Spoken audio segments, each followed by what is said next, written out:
ආයුබෝවන් ආදරණීය දුවේ පුතේ අපි අද සූදානම් වෙන්නේ නැවතත් මාධ්‍ය අධ්‍යයනයට අදාළ පාඩමක් කතා කරන්න කෙටි සටහනක් කතා කරන්න අපි කෙටි සටහන් දෙකක් මේ වෙනේට අවසන් කරලා තියෙනවා. හරි අපි තුන්වෙනි කෙටි සටහන තමයි දැන් කතා කරන්න හදන්නේ. ෂැනොන් හා වීවර් ආකෘතිය තමයි අපි සාකච්ඡාවට ලක් කරන්නේ. හරිද? සංනිවේදන ක්‍රියාවලියේ ආකෘති හතරක් අපේ විෂය නිර්දේශයට ඇතුළත් කරලා තියෙනවා. ෂැනොන් වීවර් ආකෘතිය දැන් අපි සාකච්ඡා කරමු. ක්ලෝඩ් ෂැනොන් හා වෝරන් වීවර් කියන දෙදෙනා විසින් මේ ආකෘතිය ඉදිරිපත් කරන්නේ 1949 වර්ෂයේ.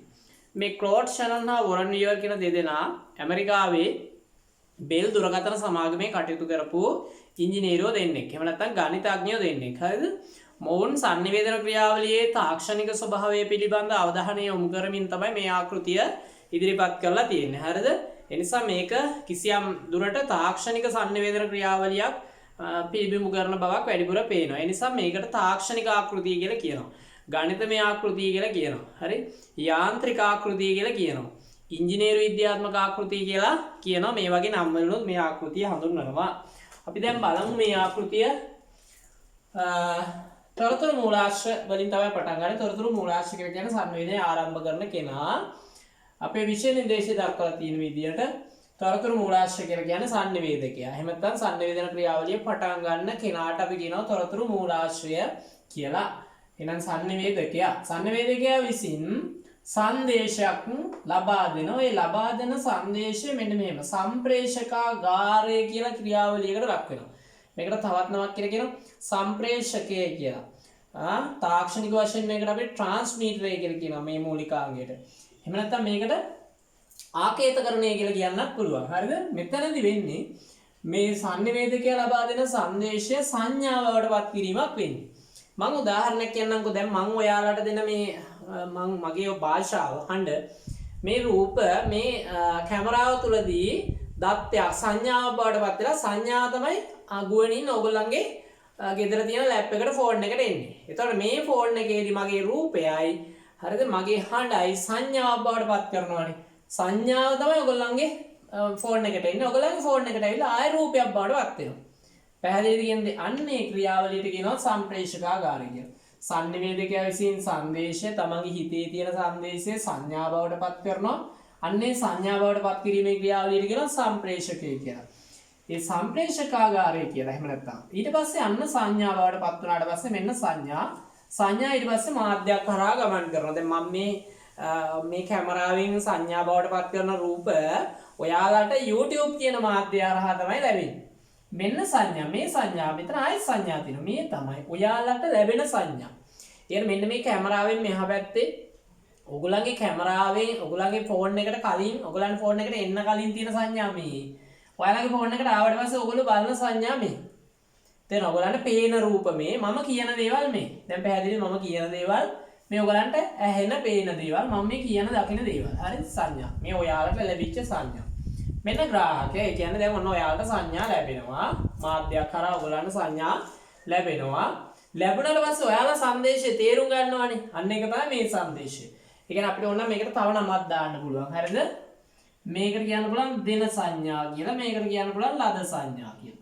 මම දෙන්න උත්සාහ කරන මේ පැත්තෙන් දෙන සංඥාවයි මේ ඔයගොල්ලන්ට ලැබෙන සංඥා. මේ හිතන්නකෝ දැන් ඔන්න ඔයගොල්ලන්ට zoom වගේ කරනකොට සිග්නල් නැති වෙලා සංඥා අවහිර වෙනව නේද? මගේ පැත්තෙන් සංඥා මම හරියට දෙනවා. ඔයාලට සංඥා ලැබෙන්නේ. අන්න සංඥා වර්ග දෙකක් තියෙනවා කියලා දැන් පේනවා ඔයගොල්ලන්ට. ඉතින් අපි සර්ට කතා කරලා කියමු සර් සිග්නල් නැහැ කියලා සර් කියනවා නෑනේ ප්‍රශ්න නැහැ. ඇයි සර්ට සිග්නල් තියෙනවා. අපිට තමයි නැත්තේ. අන්න සංඥා ලැබෙන සංඥා වෙනයි දෙන සංඥා වෙනයි. එකම සංඥාව තමයි ඒකට ලැබෙනකොට මාධ්‍ය හරහා වෙනස් වෙන්නත් පුළුවන්. ඒ විදිහටම ලැබෙන්නත් පුළුවන්. තේරුණාද ඔයාලට? මෙතෙන්ට අපි දාන්න පුළුවන් දෙන සංදේශය කියලා. මෙතෙන්ට ලද සංදේශය කියලා දාන්න පුළුවන්. ඒ කියන්නේ දැන් මම කියන්න උත්සාහ කරන පණිවිඩය තමයි මේ. මේ තියෙන ඔයගොල්ලෝ තේරුම් ගන්න පණිවිඩය. පැහැදිලිද? මේ හිතන්නකෝ ඔන්න 2021 හොඳට වැඩ කරපු ළමයින්ට 21 දරුවන්ට මේක තේරෙනවටක් ගාලා. හැබැයි 23 දරුවන්ට එකපාර තේරෙන්නේ නැහැ මම මේ කියලා දුන්නාට. ඒගොල්ලන්ට යම් දැනුමක් ගන්න තමයි මම මේ 23 දරුවන්ට මේක කියලා දෙන්නේ. ඒ නැතුව ඒගොල්ලෝ තේරෙන්නේ නැහැ කලබල වෙන්න දෙයක් නැහැ. දැන් පැහැදිලිද ඔයාලට කියන දේ? හරි? ඔන්න එහෙනම් සංඥා අපිට අපි තේරුම් ගත්ත සංදේශය මේ ඊට පස්සේ සංදේශාන්තය කියන්නේ පණිවිඩය ලැබුණාට පස්සේ අපි පත්වන තත්ත්වය. අපි උදාහරණයක් මම හැරලා මේ ආකෘතිය ෂැනන් නියවර ආකෘතිය තේරුම් ගත්තට පස්සේ කියලා දුන්නාට පස්සේ ඔයගොල්ලෝ තේරුම් ගන්නවා නම් ඒකට කියනවා සංදේශාන්තය කියලා. ඔයගොල්ලෝ වටහා ගැනීම, ඔයගොල්ලෝ කුමන හෝ තත්ත්වයකටපත් වෙනවනේ මේක ලැබුණාට පස්සේ ඔයගොල්ලෝ හිතින්. ඒතර ඒකට කියනවා සංදේශාන්තය කියලා. අපි ගීතයක් කියලා. ගීතයක් වුණත් ග්‍රාහකයන් ලැබුණාට පස්සේ ඔයගොල්ලෝ තේරුම් ගන්නවනේ. ඒකට කියනවා සංදේශ අන්තය කියලා. දැන් පැහැදිලිද? මෙතන තියෙනවා බාධක කියලා. මේ සංඥා වලට බාධක ඇති වෙන්න පුළුවන්. උදාහරණයක් ගත්තොත් මේ දවස්වල ඔයගලන්ට එළියට යන්න බැරි නිසා සමහර දරුවන්ගේ ෆෝන් වලට data දාගන්න විදියක් නැහැ. කාඩ් එකක් දාගන්න විදියක් නැහැ. එහෙම නැත්නම් දාපු කාඩ් එක ඉවරයි. එතකොට බාධා ඇති වෙනවා. zoom තාක්ෂණයෙන් වැඩ කරනකොට ඔයගලන්ට සිග්නල් නැති වෙනවා. ඒක බාධා. නැත්නම් ෆෝන් එකේ බැටරි බහින එක බාධා. ෆෝන් එක කැඩෙනවා හිටපු ගමන්. ඔයගේ බාධා ඇති වෙන්න පුළුවන් සංවේදන ක්‍රියාවලියට. ඒ බාධා මාධ්‍යයට ඇති වෙන්න පුළුවන් කියන එක තමයි මේ ෂැනන් නියවර හඳුන්වලා දෙන්නේ. මේ බාධක පිළිබඳව මුලින්ම කතා කරන්නේ මේ ආකෘතියෙන් තමයි. පැහැදිලිද? ඔන්න දැන් එහෙනම් මහ ලොකුවට හිතන්න එපා. ෂැනන් නියවර ආකෘතිය පැහැදිලිද ඔයගොල්ලන්ට? පැහැදිලිද? මම දැන් ආයෙ ඕනනම් කොයි එකටත් ඔයගොල්ලන්ට උදාහරණයකින් මේක පැහැදිලි කරන්න. පැහැදිලිද කියන්නේ? අපි උදාහරණයක් ගමු. ඔන්න මම උගන්වනවා මෙන්න අමල් හේරත්. හරිද? මම උගන්වන්න try කරනවා සංදේශයක් ෂැනන් නියවර ආකෘතිය මෙන්න. ඊට පස්සේ මම සම්ප්‍රේෂණය කරනවා. මම මේ මගේ ෆෝන් එකෙන් හරිද? මගේ කැමරා එකෙන් මම මොකද කරන්නේ? මගේ රූපයයි මගේ හඬයි සංඥාවට පත් කරනවා. මේ කැමරා නැතුණා නම් මට මේ වැඩේ කරන්න බෑ. සම්ප්‍රේෂණය කරන්න විදියක් නැහැ. ඊට පස්සේ සම්ප්‍රේෂණය කරපු සංඥාන ඔයගලන්ගේ ගෙදරට එනවා. හරිද? විද්‍යුත් සංඥා විදියට YouTube මාධ්‍යයෙන් එනවා. අන්න ඔයගලන්ට මාව පේන්න ගන්නවා. හරිද? ඔයගලන්ට මාව ඇහෙන්න ගන්නවා. ඔන්න ඔයගලන්ට සංඥා ලැබෙනවා. ඔය සංඥා ලැබෙන්නේ ඔයාට ග්‍රාහකයාට. මේ ග්‍රාහකයාට ඕනනම් තව නමක් කියන්න පුළුවන්. ලියන්න එපා මම තියන්න. ග්‍රාහකයාට ඕනනම් විකේතකරණය හෝ විකේතකරණය. විකේතකරය කියන්න පුළුවන්. ඒ කියන්නේ තේරුම් ගන්නා කෙනා කියන අදහස. එතනදී තේරුම් ගැනීමේ ක්‍රියාවලිය සිද්ධ වෙන්නේ ග්‍රාහකයාට. ඒ කියන්නේ සංඥා අදහස් බවට පත් කර ගන්නවා. මං පෙන්නන මේ රූපයි මං කියන දේවල් ඔයගොල්ලෝ තේරුම් ගන්නවා. තේරුම් ගත්තට පස්සේ ඔයාලා තේරුම් ගත්ත සංදේශය තමයි මේ. හරි මේ කියන දේවල් ඒ විදිහටම තේරුම් ගත්තා නම් ඔන්න හරි. තමහල්ලාට ඔයගලන්ට මේ කියන දේවල් වලින් 75ක් 90ක් තේරෙනවා. ඔන්න ඒ ඔයගොල්ලෝ තේරුම් ගත්ත ටිකට කියන මේ තේරුම් ගත්ත සංදේශය කියලා. ලද සංදේශය කියලා. සංදේශාන්තය ඔයගොල්ලෝ ඉතින් සතුටටපත් වෙනවා. හා තේරුණා. පැහැදිලි පොඩ්ඩක් තේරුණා. අපි දැන් 2013 යි හිතනවා. කමන්නේ අපිට තව 2023 යි හිතනවා. කමන්නේ අපිට කාල් තියෙනවානේ. තව දෙතුන් පාරක් කියලා දෙයි. එතකොට හොඳටම තේරෙයි කියලා හිතනවා. තව 2023 යි හිතන්න පුළුවන්. අපිටත් හොඳට තේරෙනවා නේ කියලා. 21 යි හිතන්න පුළුවන්. දැන් ගොඩාක් හොඳට මේක පැහැදිලි වෙනවා. එහෙම කියන්නේ මගේ අපිපත් වෙන தත්ත්වයට සංදේශාන්තය කියනවා. ඊට පස්සේ දැන් මේ පාඩම කරන අතරතුර අකුණු ගහන්න ගත්තොත් ඔයගොල්ලන් වහින්න ගත්තොත් විදුලි විසන්ත වෙනත් ෆෝන් එකේ බැටරි වැස්සොත් data ඉවරුනොත් ඔන්න බාධා. දැන් පැහැදිලි වෙන්න ඕන. දැන් පැහැදිලි නැත්නම් ඉතින් ඔයගොල්ලෝ අද බත් කන්න එපා ඇන්දෑවට. පැහැදිලිද? ඔන්න ඔය විදිහට එහෙනම් ෂැනන් නියවර ආකෘතිය පැහැදිලි කරා. ටක් ගාලා නෝට් එක ලියාගමු. ලියන්න මෙහෙම. මේක පස්සේ අඳ ගන්න මම අඳින්න වෙලාව දෙන්නේ නැහැ ඔයගොල්ලන්ට අද. මොකද කාලය ඔයගොල්ලන් ඉතුරු කරගන්න ඕනේ, data ඉතුරු කරගන්න ඕනේ නේද? ලියාගන්න. ඇමරිකානු ජාතික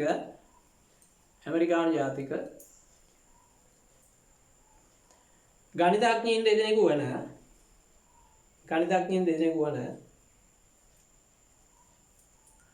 ක්ලොඩ් ෂැනොන් හා වොරන් වීවර් විසින්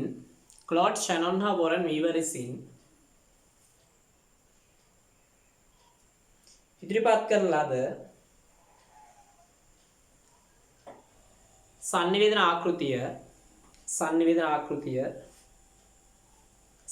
ආකෘතිය ෂැනොන් නියවර ආකෘතිය ලෙස හඳුන්වයි.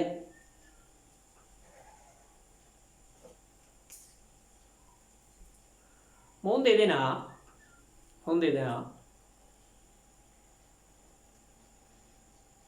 ඉංජිනේරුවන් දෙදෙනෙකු නිසා මොවුන් ඉංජිනේරුවන් නිසා sannivedanයේ ගණිතමය ස්වභාවය පිළිබඳව කමාවක් තාක්ෂණික ස්වභාවය පිළිබඳව ගණිතමය ස්වභාවය පිළිබඳව කමාවක් තාක්ෂණික ස්වභාවය පිළිබඳව අවධානය යොමු කරමින්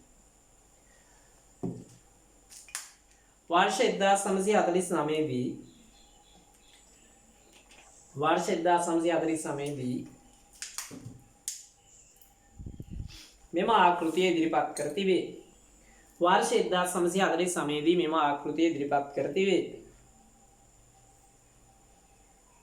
හරි. ඊට පස්සේ මේක අඳ ගන්න කාලේ දෙන්නේ ඔයගොල්ලෝ පස්සේ මම බලාගෙන අඳ ගන්න. මම ඊට පස්සේ ඇඳලා පස්සේ මේක දැන් රූපේ ඊළඟට තියෙනවනේ ඊට පස්සේ මේ නෝට් එක තව චෙන්ජ් එකක් ලියමු. ලියා ගන්න. දැන් මේ ක්‍රියාවලිය සිදු වෙන ආකාරය මම පොඩි නෝට් එකක් දෙන්නම්. හරිද? තොරතුරු මූලාශ්‍රයවත් සංනිවේදකයා විසින් තොරතුරු මූලාශ්‍රයවත් සංනිවේදකයා විසින්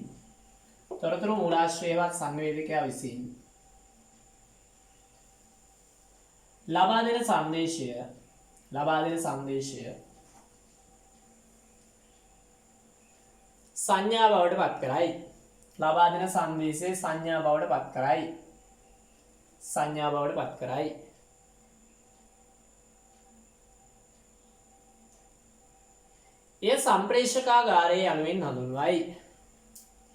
එය සම්ප්‍රේෂකාගාරයේ යනුවෙන් හඳුන්වයි. එම සංඥා නාලියක් ඔස්සේ නාලිය කියන මාධ්‍යය එම සංඥා නාලියක් ඔස්සේ ග්‍රාහකයා වෙත ගමන් කරයි.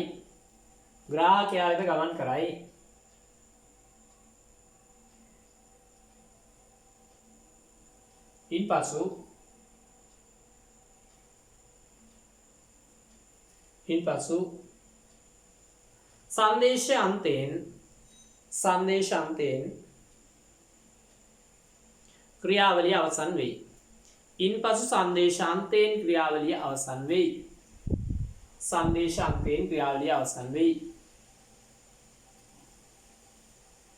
එනම් ග්‍රාහකයා යම් තත්ත්වයකට පත් වී කියන්නේ බලපෑම මොකක් හරි දෙයක් ලැබෙනවනේ පණිවිඩයෙන් තත්ත්වයකට ලක් වී ක්‍රියාවලිය අවසන් වෙයි.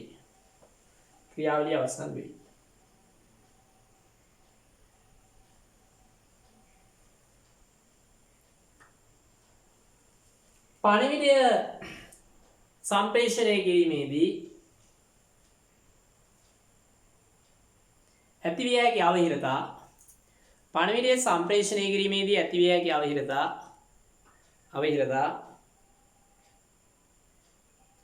බාධක යනුවෙන් හඳුන්වයි. අවහිරතා බාධක යනුවෙන් හඳුන්වයි. හරි බාධක ඇති වෙන්න පුළුවන් කියලා. හරිනේ. ඔන්න දැන් ආකෘතිය විස්තර කරා හොඳට අවබෝධ ඇති නෝට් එක උද්දුන්න අය බලා ගන්න. හොඳ දරුවනේ. හරි. ඊළඟට අපි ටග් ගාලා ලියාගමු වෙනද ලියනවා වගේ ෂැනන් නීවර ආකෘතියේ විශේෂතා. ෂැනන් නීවර ආකෘතියේ විශේෂතා ලියන්න එක රේඛීය ආකෘතියකි. එක පැත්තකට ගලා යනවා ප්‍රතිචාර ප්‍රතිපෝෂණ නැහැ. එතකොට කියනවා රේඛීය ආකෘතියක් කියලා. රේඛීය ආකෘතියකි. දෙක බාධක තත්ත්වයන් ගැන මුල්වර්ත අවධානය යොමු කළ ආකෘතියයි.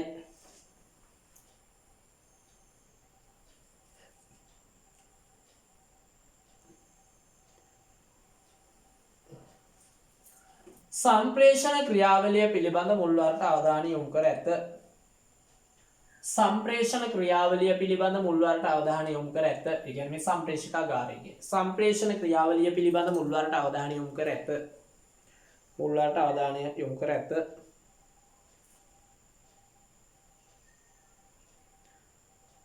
හතර තාක්ෂණික දෘෂ්ටි කෝණයකින් sannivedanaya විග්‍රහ කර තිබේ. තාක්ෂණික දෘෂ්ටි කෝණයකින් sannivedanaya විග්‍රහ කර තිබේ. තාක්ෂණික දෘෂ්ටි කෝණයකින් sannivedanaya විග්‍රහ කර තිබේ. හරි. අවසාන එක තව එකක් ලියන්න. ප්‍රතිචාර ප්‍රතිපෝෂණ ගැන අවධානය යොමු කර නැත. ප්‍රතිචාර ප්‍රතිපෝෂණ ගැන අවධානය යොමු කර නැත.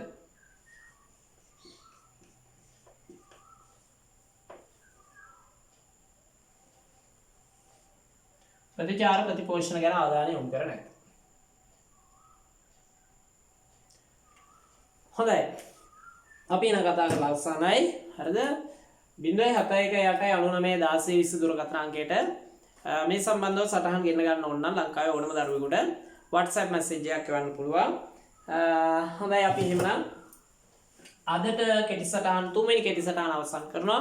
නැවතත් මේ වගේම කෙටි සටහනකින් ඊළඟ දවසේ මුණ ගැසෙමු. එහෙනම් ඔබට සුබ දවසක්. ආයුබෝවන්.